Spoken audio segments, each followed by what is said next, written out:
পরীক্ষার পর মা যখন কোশ্চেন দেখে। কিরে, পরীক্ষা দিয়ে চলে এলি? হ্যাঁ মা, পরীক্ষা দিয়ে চলে এলাম। তা কত নাম্বারের অ্যান্সার করেছি? হ্যাঁ, ওই 80 হবে।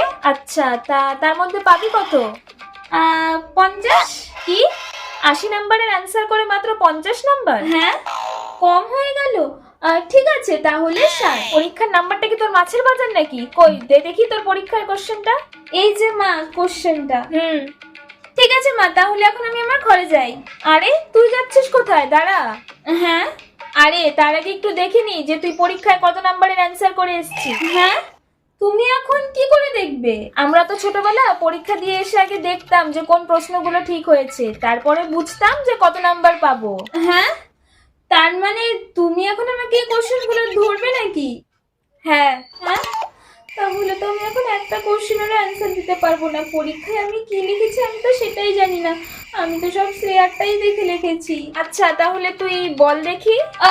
মা